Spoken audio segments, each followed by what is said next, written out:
an Unspoiled Network podcast. This is Spoil Me, covering the Immortal Great Souls series, Book 1, Bastion, chapters 52 through 55.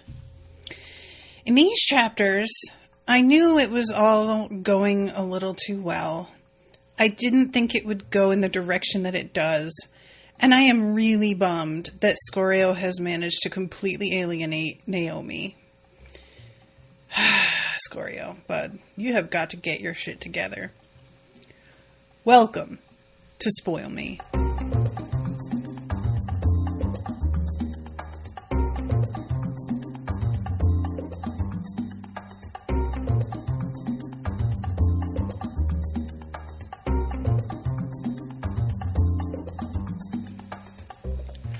Welcome to the show, everyone. I am Natasha. Thank you very much to Dan for commissioning this episode. So, you guys, these chapters, I really appreciate how much this author acknowledges within the writing that we as readers were probably expecting things to go a different way. Because even after Scorio manages to find Naomi to apologize, he even thinks to himself how he just thought it would not go this way, that she would become charmed by him and forgive him. And I also expected that. And I'm kind of gratified that's not what I got, because he was... It's a shame. We'll get there. Okay. But let's start off where things are nice for a minute. Chapter 52. It's Leonis who is insisting with these orations that would probably shame Praximar himself, that they all go out and celebrate the fact that Scorio has gotten sponsorship. And even though they are on probation, basically, and anything that they do could be used to throw them out, Naomi and Scorio agree to go. Now, guys, I really wouldn't do it if I were them. I am really in this place at this point of like, they're looking for an excuse. Even if this is something that is commonly accepted, you have to know that's not going to matter. But it turns out this isn't the problem at all. So this turns out to be like inconsequential. I totally thought this was going to be the thing that fucked them, and it isn't.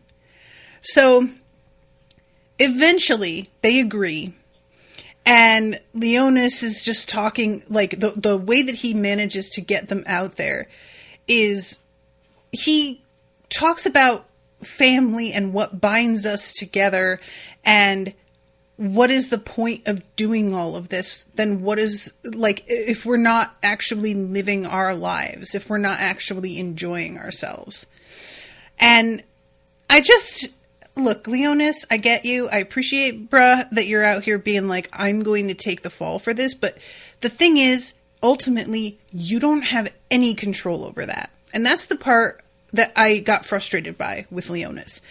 Because he seems to think that if he just says, I'm taking responsibility, that's what's going to happen. We already saw how this worked out with the other great soul they had a confrontation with in the cafeteria. He said he started it. He straight up took all the blame, and that doesn't matter. They still wound up where they did. So I don't understand why nobody points that out and says to him, like, that isn't actually a workable solution. That's not going to be helpful, and there's no reason to treat this as a real option. Doesn't matter at this point anyway. Miss T says, also me. No way I'm leaving the academy for any reason. The stress reading this. Agree. Dan says, stupid is as stupid does. So I do love Leonis, though, when they get to the club that they're going to, because they're going to the place that Helena and the woman whose name starts with an F that I can never remember are, that they built. And when he says, I've yet to meet a doorman who can stand in my way, He took a drink, then considered, though to be accurate, I've yet to meet a doorman. That was actually really funny. Oh God, you guys, I'm sorry. There's a kitten walking on my foot, and I'm trying to just stay focused. She's very distracting. So they go in and they come across the fucking doorman that Scorio has tossed into the river that one time, who is uninterested in letting them in. It is only the fact that Helena is outside and spots him and greets him the way that she does. Like, otherwise they just would have been screwed. And I kind of liked this when he's thinking that they aren't going to be able to get in. Where else could they go?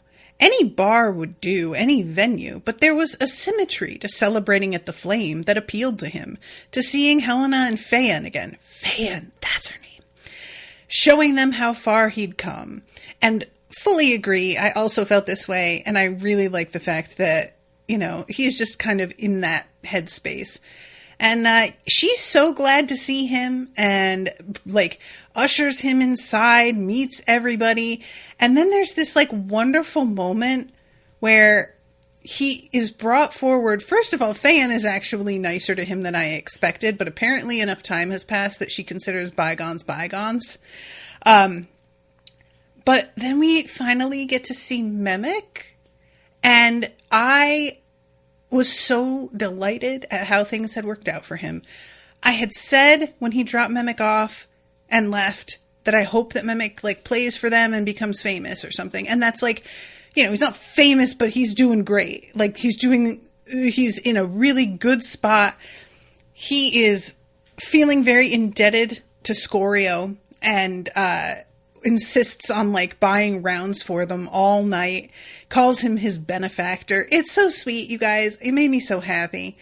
Anytime that somebody is able to pursue dreams and be given a real opportunity and it works out for them, it just warms my heart.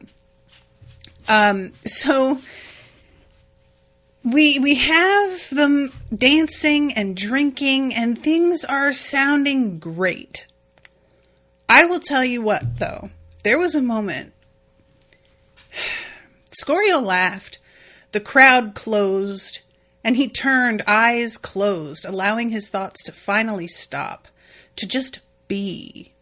He felt a hand trace a line across his back and turned, half expecting to see Helena, but saw instead a different woman, tall and elegant, skin so black it hinted at blue in the magical light, hair assembled in an artful mess above her head, cheekbones glittering as if smeared with the very stuff of stars, her eyes glowing with interest. He bowed low, flattered, but fended her off. First of all, you fool. Second of all, what is wrong with you? But third of all, I really thought this was going to be Dola. I really thought that was Dola. That she was just there. And, like, at this point, I don't even know what she could do to him. But she could fuck his knight up. And as it turns out, she's fucking a lot up. But I really had a bit of a panic. And then when it turns out it's just a woman who's kind of like, yo, what's up? I was like, oh, is that all? Okay. So he's riding this moment.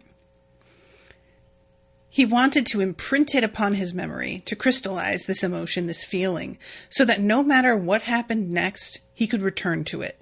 This sensation of bliss, of rising euphoria, of success, because he'd done it. He'd done more than survived, more than just forced his way back into the academy. Everything he'd done, every sacrifice, every death in the gauntlet, every loss, all of it had culminated in House Chimera offering him their sponsorship. His future was bright, with treasure, personalized training, endless resources, and the kind of guidance reserved for the most elite of the academy. And you guys know, this is always the point in books, in movies, where shit goes wrong. I half expected people to bust into this club and just fuck their night up right here. But he manages to ruin it himself. And there is a scene, don't get me wrong, because somebody winds up pulling a knife on Leonis. But I thought it was going to be a much bigger scene. I thought maybe it was going to be the school coming to get Scorio and like kicking him out in front of everybody because he was, you know what I mean? So let's talk about this guy who pulls a knife on Leonis. I love his reaction. I'm not sure what I did wrong, but I'm happy to apologize. And this kid says to him, "You're not welcome here, great soul. Get back to your academy and your luxuries. Is there nothing in this city we can have to ourselves?" Leona's frown widened. "I don't understand." "Of course you don't. You understand nothing. You take all, you tell us lies, then you go back to your fancy school and laugh at us. Enough.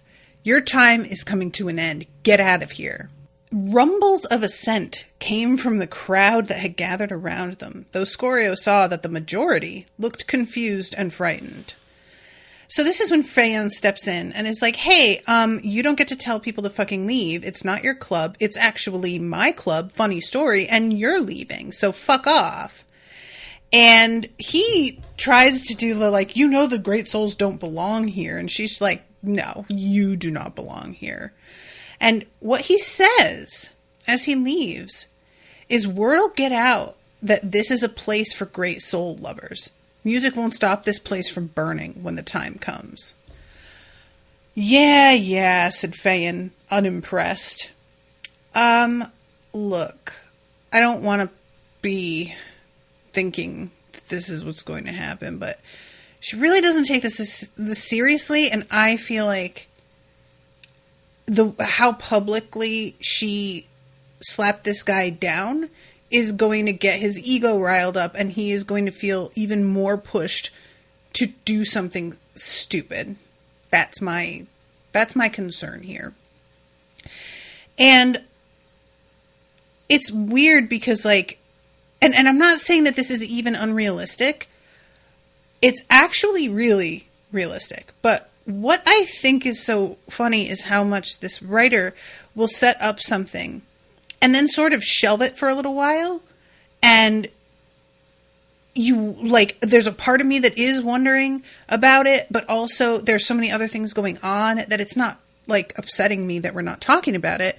So you guys remember that I was sort of wondering when Scorio first became a member of the school again, is it going to bother him with this luxury, living this way? Is it going to start to get to him after a while that he knows everybody can't live this way? And it takes a couple chapters, and eventually it's Naomi who says something. But they all do seem to sort of feel the fact that they should be taking action. And then that's just dropped, and nobody does anything that we've seen.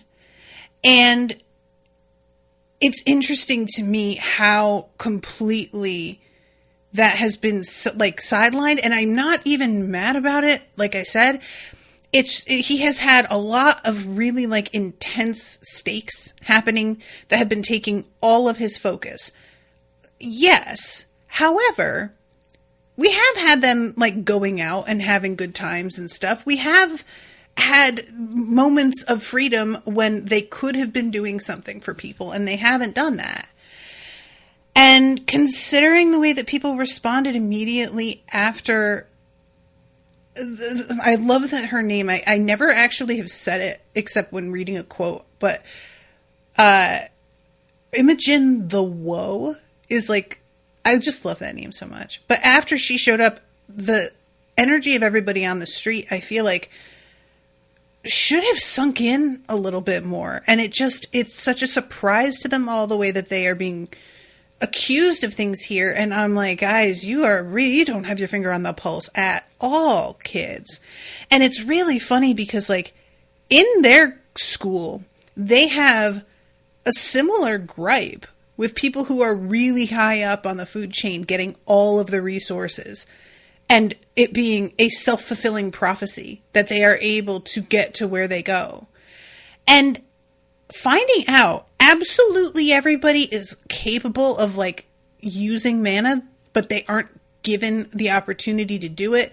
Sure, not everybody is like gifted, but they're not even given a chance.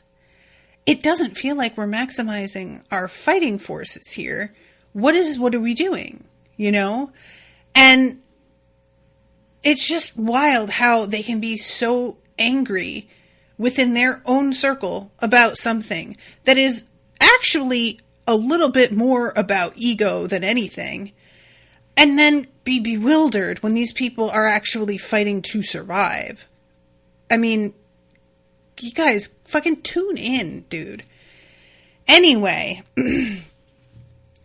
Leonis is like, says something about he's replying to a mention of an uprising from Phaon, and he's like, why? We fought Imogen off. Why are they mad at us? And I'm like, I don't get why you don't see why they're mad at you. That was somebody from your school. Like, yeah, she's an imperator. She's done a whole other thing. She's turned a corner.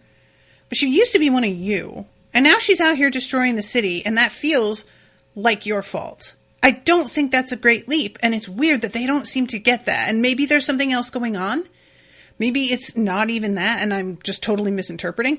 But I think that would be enough for me if I were in their shoes, you know?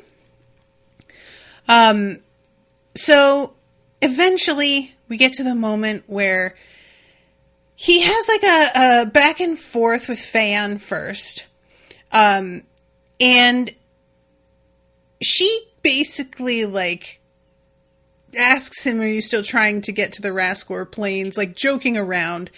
I worked hard to find you passage, and he's like, yeah, I don't think so. But considering there's a book coming called Raskor Plains, I'm assuming they do wind up going there somehow. She says, oh, right. That's right. Because he says, wasn't the best choice. And one more thing, Dola's been asking after you. Oh yeah? Why? Don't know. I told her people we'd lost track of you. That was after the city got torn up. Everyone was talking about you. Word must have reached her. Oh.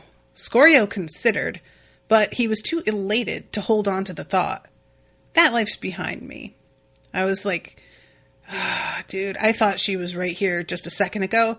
I do not feel like that life's behind you. Or actually, I felt like that life was right behind you, actually, is really what I thought. But yeah, he waves over Naomi. And he asks if she's having a good time. And she says, fine. He says, want another drink? She says, no, thank you. We should go. Leonis is getting drunk. We need him to get us home. All right, sure. Scorio considered her for a moment, then leaned in himself. We've got to enjoy moments like these, you know? Sure, she said, avoiding his gaze. No, I'm serious. What's the point of all the hard work if we don't get to be happy? She said something, but he missed it. What? I don't trust happiness, she shouted, then recoiled as if startled by her own volume. What do you mean? We've earned this. I mean, don't get complacent. Come on. Life doesn't always have to be terrible. Good things can actually happen to us. You trust too easily. They're not your friends. They just want to use you. The moment you stop being useful, they'll get rid of you. Scorio sat back, dismayed. He studied her and shook his head. She met his gaze, looked away, looked back. Can't you be happy for me, even just for one night? I don't want to see you get hurt. You still don't understand. House Chimera, no. You just can't stand to see anyone do well.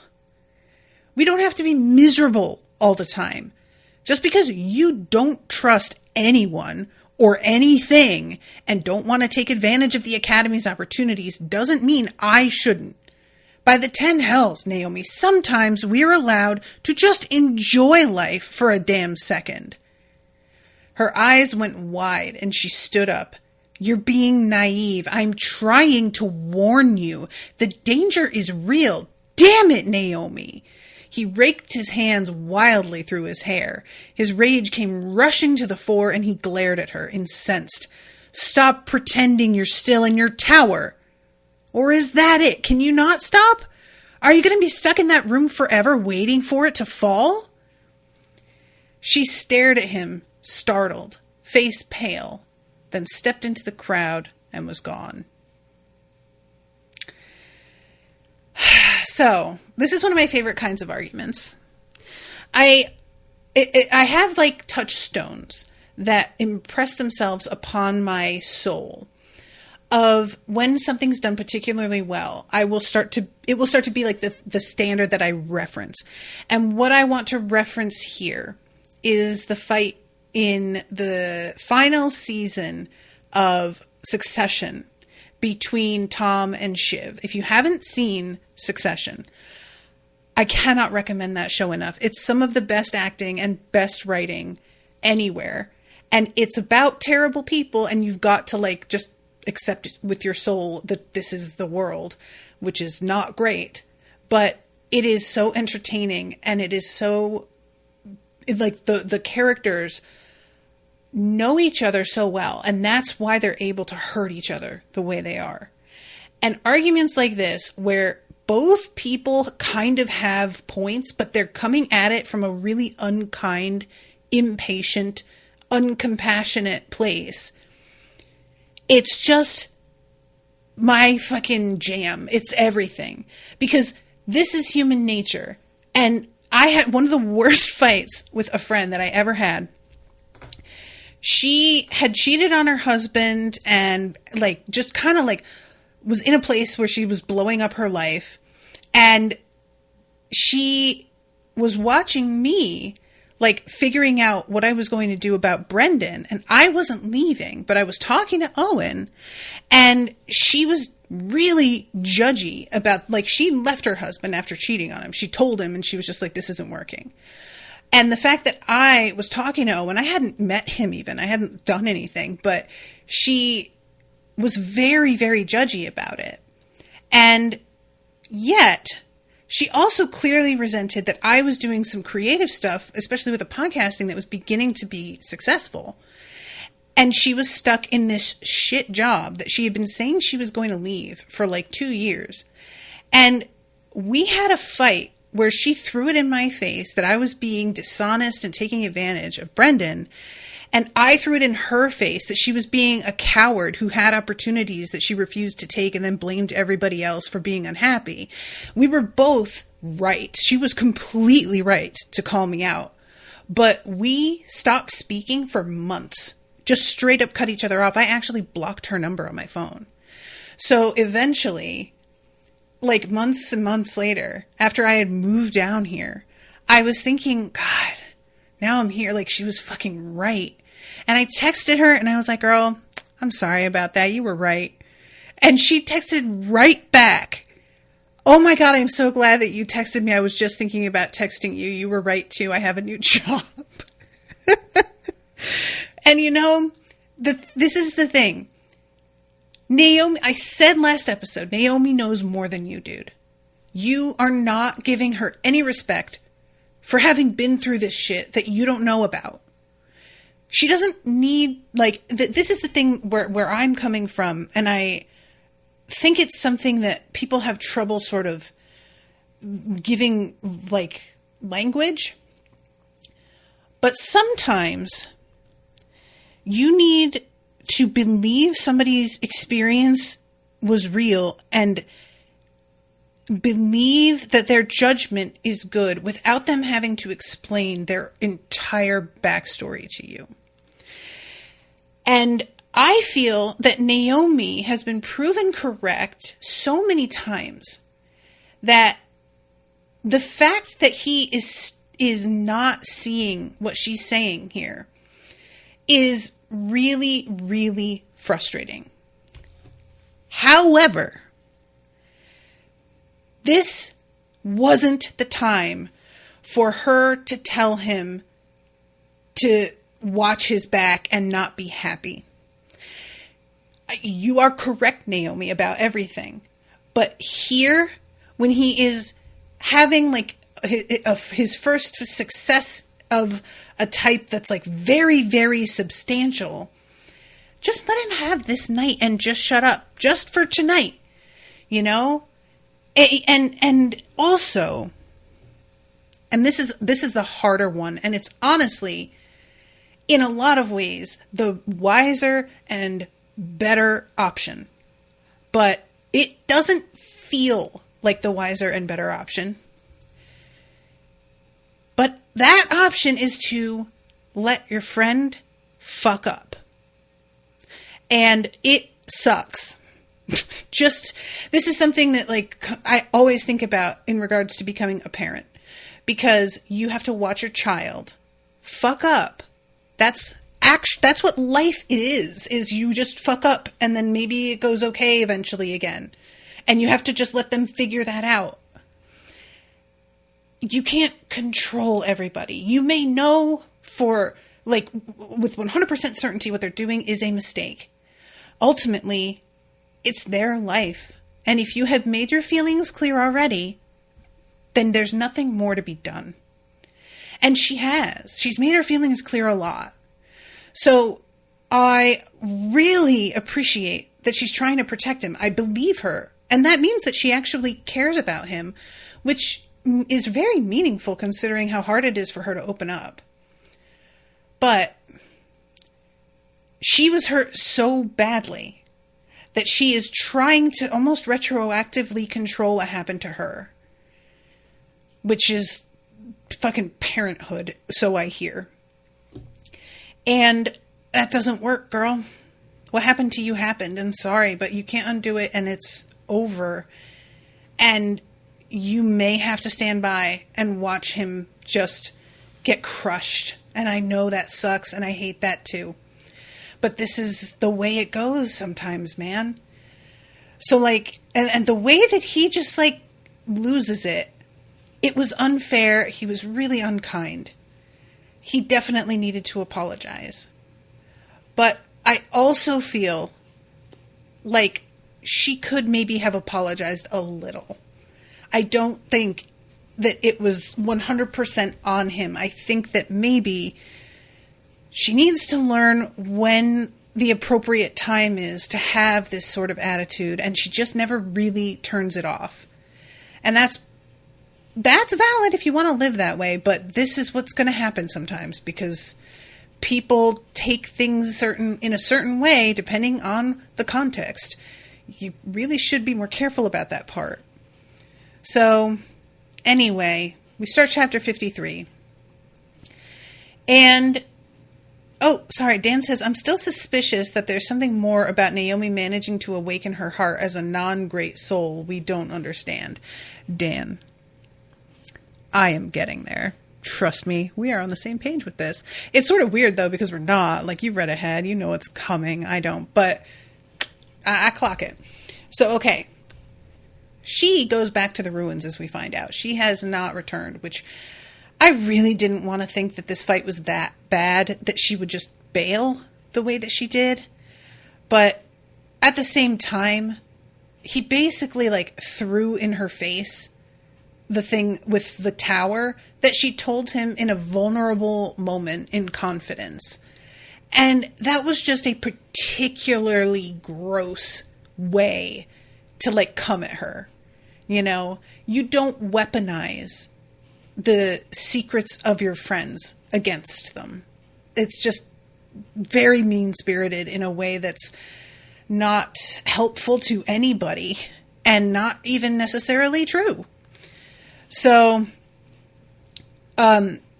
he is talking to Lianchi, who is just like, yeah, you told her not everyone is miserable, very smooth, exactly the kind of thing someone like Naomi would relish hearing. And he eventually is like, all right, I'm going to find her and I'm going to apologize. So this is when they get a knock on the door, and he is being summoned to see Praximar. And of course, the assumption here is that he's being brought in because he went out last night. It's so weird, you guys, because the tension of him being let in and the roundaboutedness of the Chancellor's like beginning to this conversation. He starts off with like, I sent for you yesterday, but you weren't in your chambers, nor could you be found. And I'm thinking, of course, that he's about to pin him to the wall with this.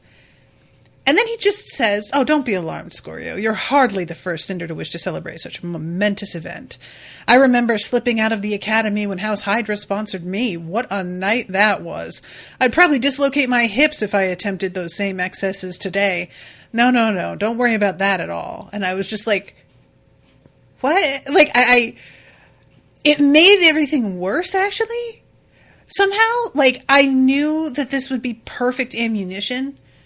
But if this isn't what he's going to take advantage of, then it clearly is something way worse.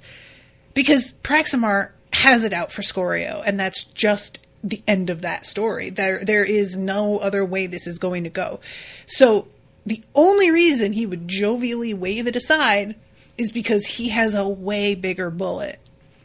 And it turns out he knows about Scorio's criminal history with Dola, and the house that he stole from was Chimera. Life comes at you fast sometimes. I asked what house it was. Dan told me he didn't remember. I think Dan's a giant liar, Dan. But it's okay. You can lie. It's fine. But yeah, so this is Ms. T in all caps quoting him. I don't recall. Yeah. Exactly. I got some, look, being the spoiled one's a tough job. And sometimes you just gotta straight up lie. It happens. I managed to like get around having to do that most of the time. But every now and then I gotta just nudge in another direction. You know what I'm saying?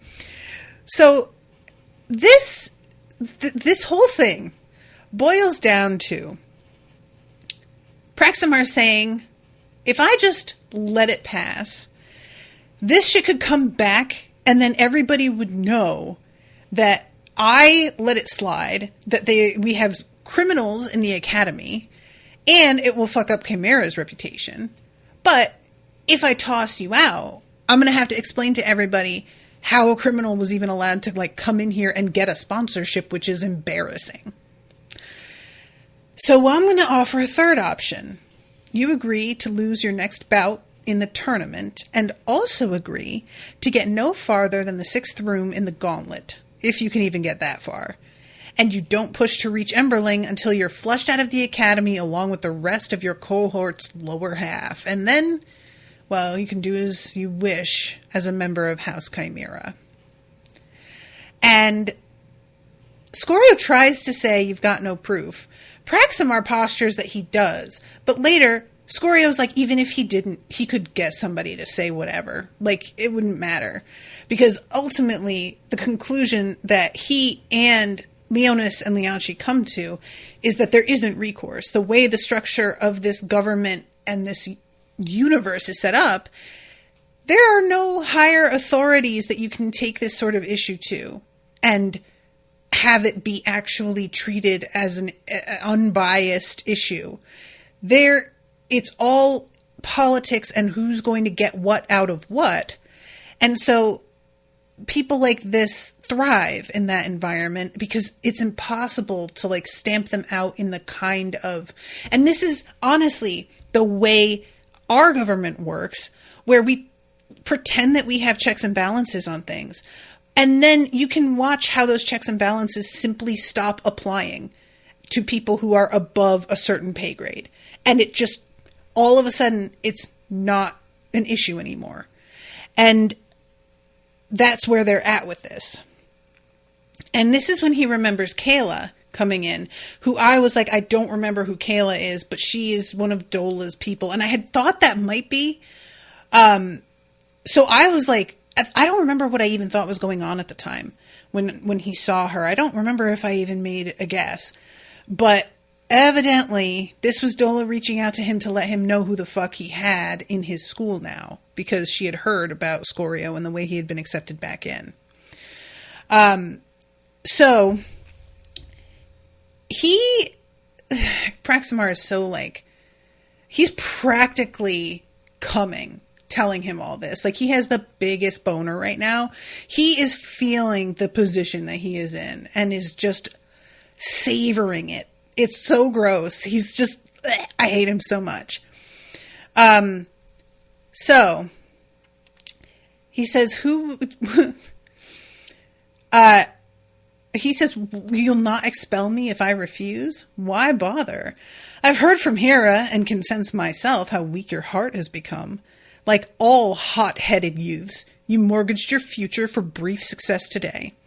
Without expensive help, you'll only degenerate further. Your reputation will be ruined by my revelation, and you'll never receive sponsorship again. You'll not make Emberling with such a fractured heart. You'll crash and burn in the gauntlet, then be kicked out of the academy with no future whatsoever. That's far worse than anything I could do to you. And what's more, you'd serve as a salutary lesson to your classmates. Praximar's eyes glittered. Who would get to watch you fail and fail again, and witness firsthand the cost of being a bastard of a red lister who thought he could play the academy as he saw fit?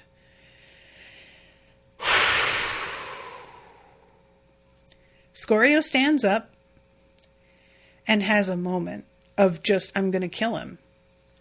And has to get a hold of himself and be like, oh yeah, that'll work. 1, it won't look great for me. And 2, I will not beat this man. So and if I don't want to get thrown out, like I would be giving him the exact, well, no. He goes back to his room.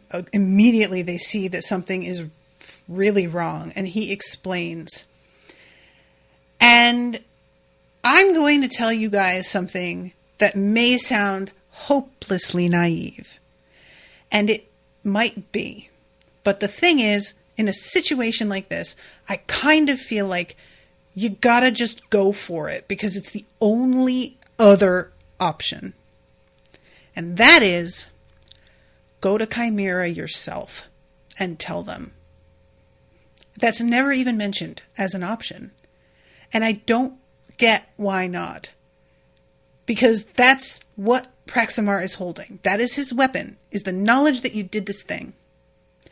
And if you take that out of his hands, and Chimera already knows about it, and who knows what they'll do with it, you at the very least, have taken control back on this situation. I am not trying to say that I think Chimera would be understanding about it and just let it slide. However, he had just been thrown out, was fighting for his life, and did this one thing and then bailed from Dola and never did anything ever again. So it's possible that you could be like, look, I'll work off that debt because I know that was worth a lot. You could present it this way. I'm not saying that they would necessarily go for it. But even if they didn't, at least this isn't something Praximar can keep holding over your head. And you can go ahead and do the fucking tournament the way that you want to do it. That would be the way that I would handle it. And it was infuriating that that's never even mentioned. Even if he didn't do it, I want them to toss that out as a potential thing, and nobody even says, because they are just 100% assuming Chimera finds out and you're out. But even if he were, that would close this avenue to Praximar, you know? So that bothers me. I'm just going to say, but what can you do? I even thought when he goes and sees Naomi in her tower that he might try and convince her to get the vials back and go tell them, this is what I did. This is what I stole. I never did anything with it here. And then he could just repair it, which would be amazing. But I don't think she needs to give him those back. Like, I'm not trying to say she owes him that. He paid that as a price for all the training that she gave him. And asking for them would suck after everything. But it was on my mind that was like potentially something. And when those vials are mentioned, the only thing that he thinks is like how he thought maybe she would give them to him so that he could use those to repair his heart. High quality mana to like inch things along a little bit faster. And doesn't even consider like maybe just returning them to where they came from to try and make things right somehow. I'm sorry, guys. Can you hear this kitten? Come here. Come here, little kitten. Here she is. Here she is. She's very loud. I'm sorry, guys. So, there's a moment here where Lianshi posits why don't we go and find Dola and force her to confess? And you guys, that is the dumbest shit I ever heard. That option never occurred to me, and for a very good reason, because it's stupid. First of all, get her, like, force her to confess? Why would she? He screwed her. You'd have to, like, torture her into it. And that isn't you guys, this cat. Oh my god. You can't climb on my face. No. You can't do it. She did this yesterday, too. She starts to get real... I'm putting you on the floor. Go bother your brother.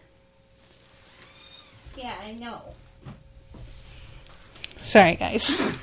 She's coming right back to me. Oh, she'll have to just walk around on my feet. It's a she, Ms. T. Although Owen was the one who found her. And he reserved the right to name her. But he called her Pipsqueak at one point. And that just lodged in my brain. So that's what I'm calling her now, is Pipsqueak. But she has masculine energy. She is a tuxedo, which I hear is really rare for females. So you're not wrong. Anyway, okay, I gotta focus again. But yeah, the Dola thing. It was just laughable. Like, absolutely. That would never work. Not only Dola herself, I do not believe would ever crack to these guys. Although they are great souls, so they'd have, like, the ability to do shit. But I still feel like she's a bitch who would just die. She'd let herself die. But I also think they are just wildly underestimating her connections and the fact that, like, she's involved in so much other shit that those people would come to back her up. And that's eventually the conclusion they come to, although in a different direction. I was thinking, like, you know, further people who are commoners in Bastion. But eventually the thought that Scorio has is that really expensive sapphire mana that he stole might have been a shipment that had come in for Praximar. And that if she is doing dirty deals with Praximar and they tried to out him, likely she's doing dirty deals with, like, a lot of other high-level people too. And they aren't going to want her anywhere near a microphone, so to speak. So either way, yeah, I was just like, don't do that. I was glad they dropped that. Eventually, then, he mentions the bet with Jova. And I love the way that he says this. He says, she refused to look, so I provoked her into making a bet. Or maybe she provoked me into being stupid. 1, she did not provoke you. 2, you didn't need to be provoked because you just get so dumb when you're mad, dude. You get so fucking short-sighted. So, this is, again, continuing to think about what they can do to get out of this. Scorio agrees to Praximar's demands, throws the tournament, then he keeps the House Chimera sponsorship, uses their resources to get as strong as he can, and then crushes the gauntlet run. Jova would be forced to help him, and at that point, he wouldn't need Chimera that much anymore, so Praximar's threat would lose its power. And Lianshi says, well, what's to stop Praximar from expelling him? And Scorio says, he said he wouldn't, that I would serve better as an example. And he mentions the oath that he has been asked to take. And they both react very dramatically to this. And he just took it as like a oh, I'm going to promise, we're going to have a deal. But it turns out it's a heart oath, which will rupture your heart if you break it. And it will take so long to heal that it's almost not even worth doing. And Scorio had no idea that this was like a part of it. So whatever he agrees, he's going to have to fucking actually do that. Which I am just going to go ahead and again point out, you could go to Chimera them yourself. Cut this middleman out. There's just, look, dealing with blackmailers, that's the only way. That's the only way.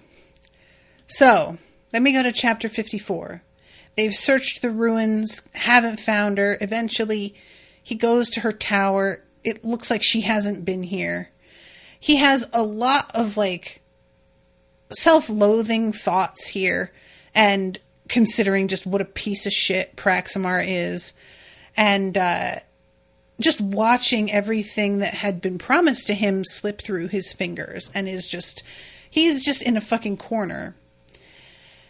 And then, if Praximar thought he'd won, that he'd destroyed this Red Lister's hopes, then Scorio would simply have to live up to the title. Red Lister. He'd kill Praximar. If it was the last thing he did, he'd find a way. And I was just like, look, dude. And he immediately stops himself, is like, Jesus, why am I even thinking this? There's no way I was like, oh, thank God. Because I really thought, oh, are we shifting to this being your focus to just kill Praximar? That's not going to do anything. What are you talking about? And yeah, he comes to his senses finally. So he didn't want to kill Praximar. He didn't want to destroy random monsters in the ruins. He just wanted to grow, to dominate, to wrest the truth from Jova to become himself, whoever that was. And I really do like that. This is when Naomi shows up. You look terrible, and also like you're not planning to leave anytime soon. Naomi, he breathed, struggling to his feet. No, she said, raising a hand and cutting him off. I don't want to hear it. I just want you out. Scorio hesitated, mouth open, wanting to protest, to argue with her. But in her eyes, he saw flat animosity. His own words from the night before rang in his ears, mocking him, and he hung his head.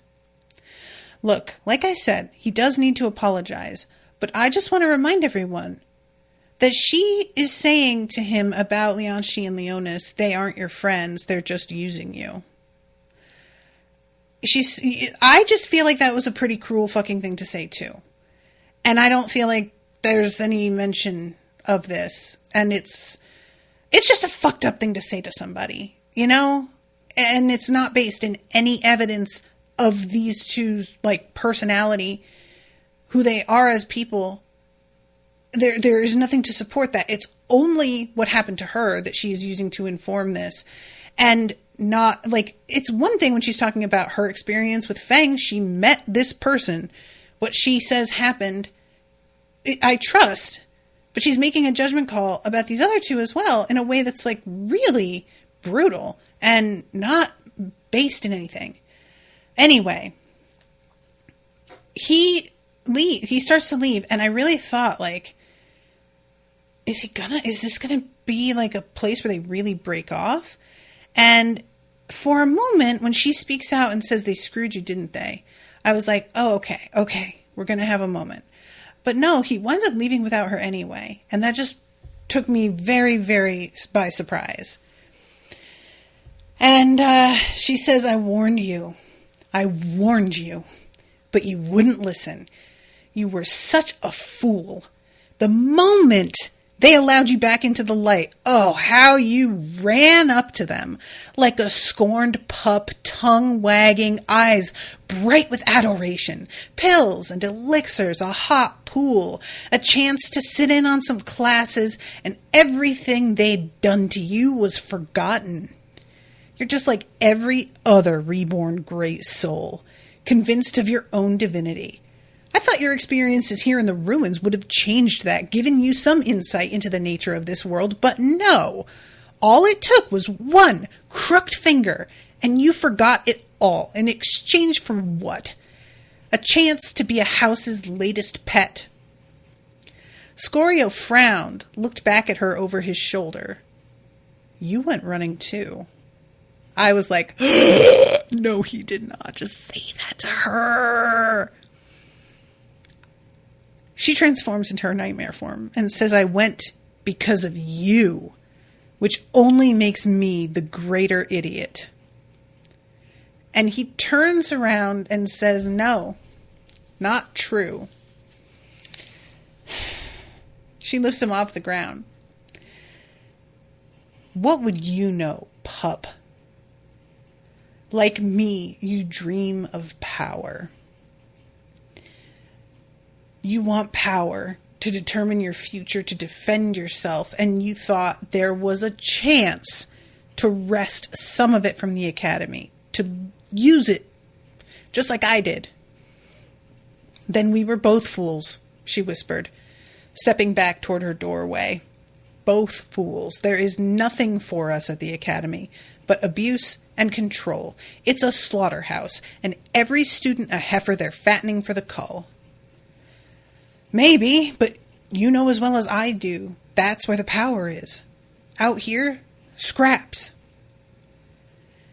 And finally, he tells her about Praximar, and she's like, oh, okay, I get it. You came to apologize because you got cast out, and now you just want me to forgive you. And he says, I don't ask for your forgiveness. I don't think I deserve it, but I'll still apologize. And he mentions the whole thing with House Chimera, and she says, what are you going to do? He says, well, I had thought about killing him, and she laughs, and he's like, bad idea. And she's like, no, that's a great idea, but you can never do that. I could just take his offer and go Chimera all the way, though I doubt they'd reward me highly for losing. It might be better than nothing, though, but that would make me feel utterly disgusting. So that's out, too, which means refusing his offer and washing out. And she says, you gave up quickly, but you'll think of something. And he hears in the way that she says this, you know what, this conversation's over. He's trying to sort of turn this conversation around to maybe we can have a back and forth of you giving me advice, which will warm you to me again a little bit, and we will feel intimate in a way that will remind you about our friendship and will get you to loosening up a little bit on this. And she's just not having it. I think she can see that's what he's trying to do. And then she says something that is just devastating. I don't think it would be a good idea for you to stop by on occasion. I knew since we met you were trouble. Your confidence and recklessness would take me places I didn't want to go. In a way, I guess I should thank you for last night, for reminding me who you are and why I should have listened to my first instincts and stayed away from you.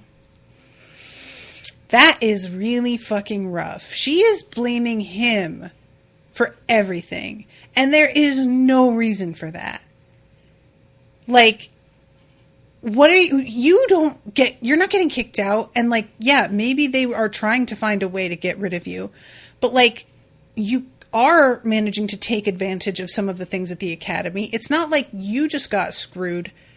And the way that she is behaving is the words that he said to her in the heat of the moment when he was upset and drunk are completely overshadowing everything else he has ever proved to her about the fact that he respects her and cares about her as a person. And it's a real shame. It's not rational. It's her leaning into what she had already thought was going to happen because she doesn't have a high opinion of anybody. And sometimes we do this where we are so intent on seeing a certain outcome that even when it's not actually what's about to happen, we kind of make it the thing that's going to happen because we want to prove ourselves right, even about bad things, because it makes us feel like we're kind of in control. And it's a complete illusion and nothing. But there it is. God, I'm realizing like how little time I have left, and there is like a fair amount left to talk about here. Okay. We have to jump to 55, but like I said, I'm just really bummed about Naomi. Again, with all of the theorizing about what else they could do, and also talking about the fighting types of the defense that all of the people who are in the winner's bracket are going to be using. I'm not going to go through everybody's names and what they can do, because I will not remember all of this. I am assuming if any of it becomes relevant directly, it will be repeated and I will be able to, pick it up from context. But this, I love the description of Jova and how she is just clearly somebody who goes so over the top with her look that if she weren't as badass and also very hot as she is, it would probably feel stupid. But she manages to completely back it up and looks incredible. And Lianshi is just like, oh, how can she be like so gorgeous and so good at everything? And I feel that, girl. I really do. Some people, And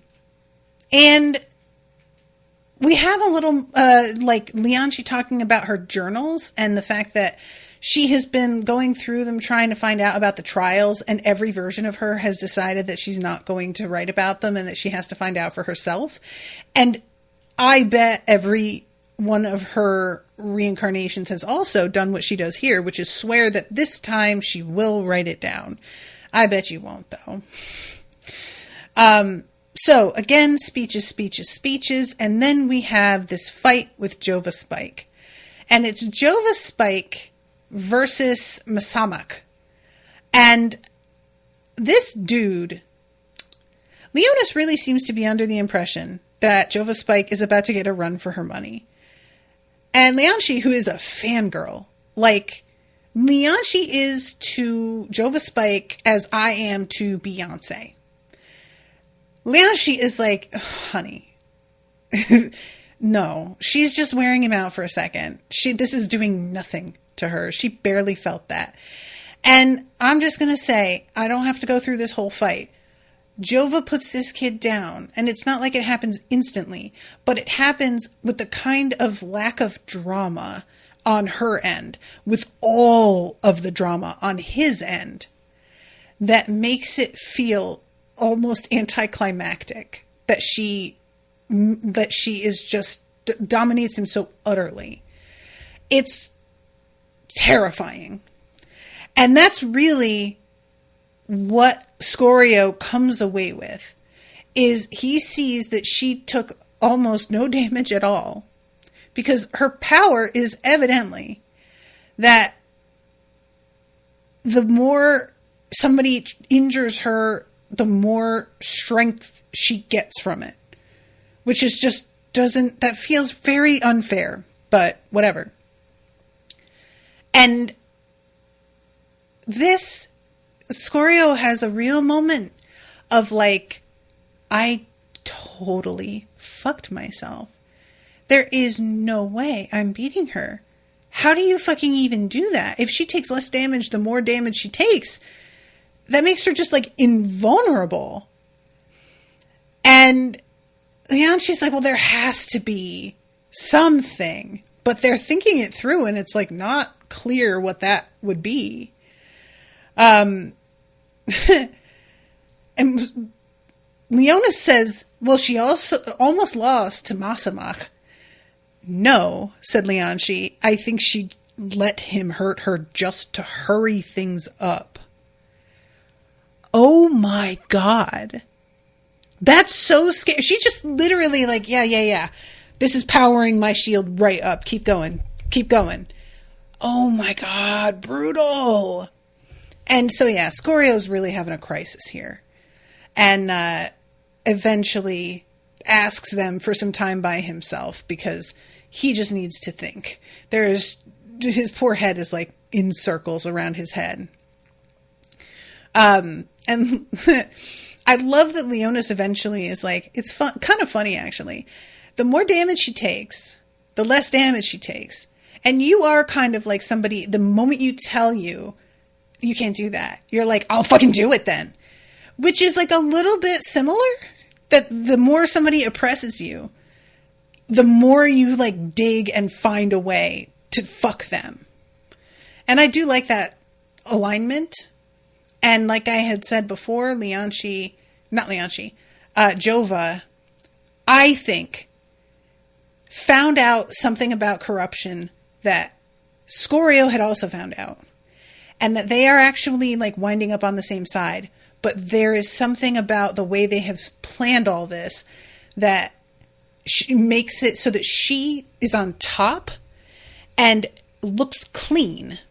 And Scorio has to take the fall and look like the red lister. I think there's an alliance there somewhere in their past. Now, okay, so I am running out of time here. And I really want to talk about this before I wrap. So I'm going to just like kind of blurt this out here.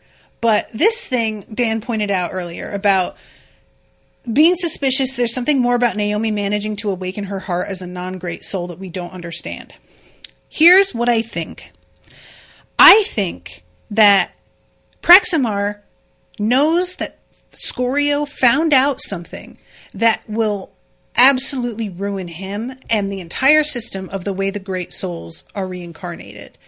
I think that something was done to the original school to change the way it worked and get it rebuilt somewhere else, not because of like, oh, it began to decay because of a thing and we had to. No, I think that was purposely done and shifted to a new location that was under somebody else's control that changed the whole way that the Great Souls thing worked, and that Praximar is somehow profiting by that.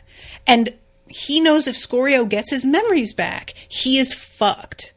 So he is not letting Scorio advance, not because of some prejudice about him being a red lister, but because Scorio in particular has information and is just gonna absolutely screw him. And I also think the fact that the way Naomi was treated and the fact that she was able to ignite her heart outside the school, that does not jive with the way things are meant to work. We can't encourage that. We can't let people think they can all go around doing this. That will absolutely disrupt the whole structure. So what do? You find out that somebody can ignite their heart and you basically say, no, they didn't. And you just fucking keep it moving. That's the world, man. That's how we do today. So I fully think Praximar is in on something. I'm not even saying he's like the big bad, but he is in on something. And Scorio's previous selves knew about it. And I think Jova did too. And the only reason that things are like going to be able to carry forward is because Jova is just the part of the plan that she serves is to be the flawless one so that she can get the kind of power she needs to do whatever it is they at one point agreed to do. And it's just really interesting the way that she just rejects even checking her notes on anything, because I know that previous versions of her would have to know she was going to do that. So she would have to like put that information in, but also in a place that nobody could tell that's what it was, because if Scorio's locker got looted the way that it did, she would know hers was going to be looted, and she would have to either put things in code or hide stuff. I don't know. So I have a whole conspiracy here in my head about the way this works and the fact that anybody who threatens the structure of it and the way that it's meant to function on the surface, they gotta go. That's just always been the way systems work. You either work within it and be a good little cog, or you get crushed, and that's how it works. So anyway, I'm just going to like wrap this last conversation up. Scorio, Leonci, and Leonis have a moment where they basically tell one another what they mean to each other.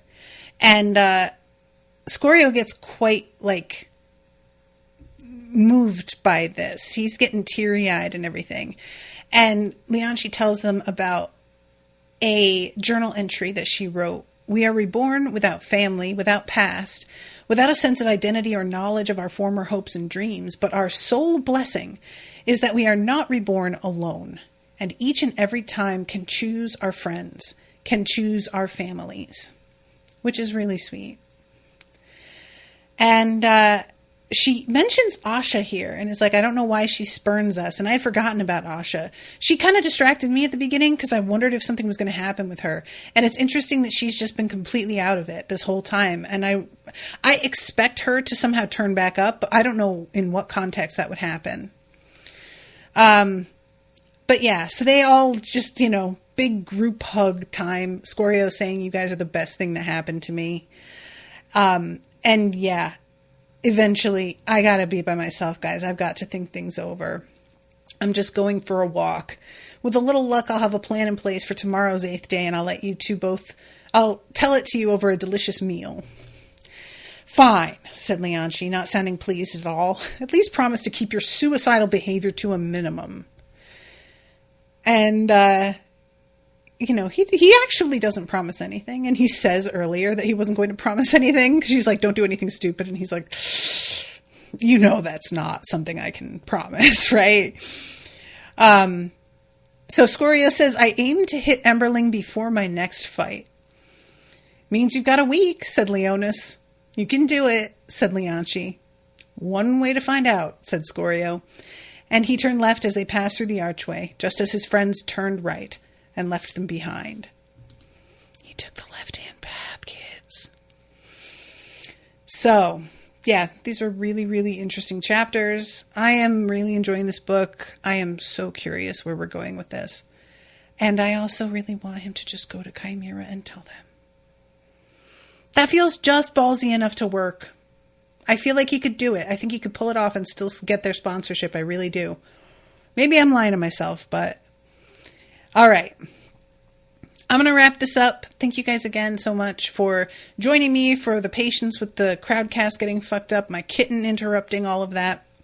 And I will be seeing you again soon with a new episode. Until then, toodaloo, motherfuckers.